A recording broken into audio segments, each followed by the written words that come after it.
सर्वांना क्रांतिकारी जय भीम। कालडा कॉर्नर लगतला रमानगर या ठिकाणी मोकळे जागेवरती एका साबळे कुटुंबाकडून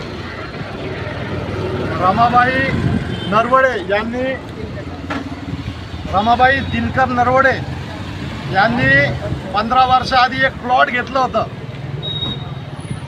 ते प्लॉट 15 वर्षापासून ते त्या ठिकाणी उदरनिर्वाह करत होते।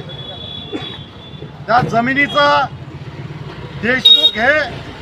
देशमुख यांचा वाद चालू असताना काल देशमुख हे परभणीहून 200 ते 300 गुंडे घेऊन रामानगर वसाहतीमध्ये मोठ्या प्रमाणात दहशतीचं वातावरण पसरवलं आणि यांना त्या ठिकाणून यांच्या घराहून जीसीबी फिरून यांना बेघर केलं।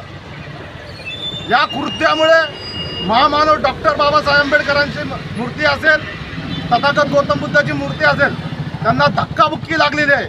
महामानवाच्या फोटोची तोडफोड झालेली आहे। एक महिला म्हणून रडत होती त्या ठिकाणी की माझं घर तोडू नका, मला नोटीस आलेली नाही आहे, मला नोटीस द्या, मला कायदेशीर काहीतरी प्रक्रिया कळवा। तरी सुद्धा या धनदाटक्या आणि सत्ता माजुरलेल्या लोकांनी त्यांचा माज एवढा की 200-300 लोक घेऊन जीसीपीने यांच्या घरावरती बुलडोजर फिरवलं आणि यांना बेघर केलं।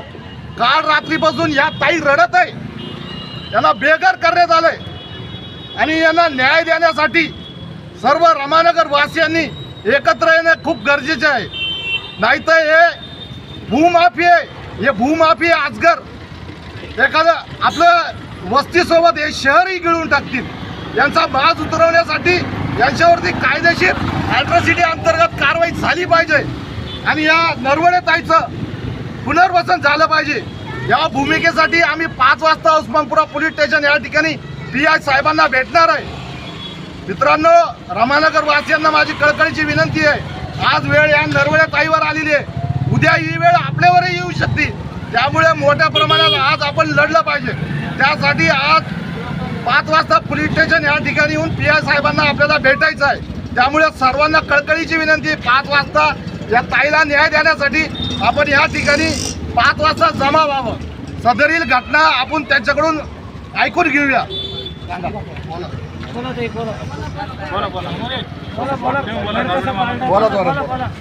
सकाळी त्यांनी मी घरामध्ये असताना मला बरं नव्हतं, मी बाहेर निघाले, मी म्हटलं माझ्या मीटरला हात लावला, ते डायरेक्ट आले म्हणे या मध्ये तुम्ही जागा घेतलेली तर तुमचा एव्हाच घर पाडावं लागेल आणि मी दुःखात असताना मला ते सावरलं नाही। मी माझ्या घरच्या लोकांना फोन केला, तुम्ही ताबडतोब या, मला काहीतरी हे करा। हे लोक माझे जेसीबी घेऊन माझ्या घरामध्ये घुसले, तेवढं तर सारे वस्तीतले मुलं येऊन माझी साथ दिली।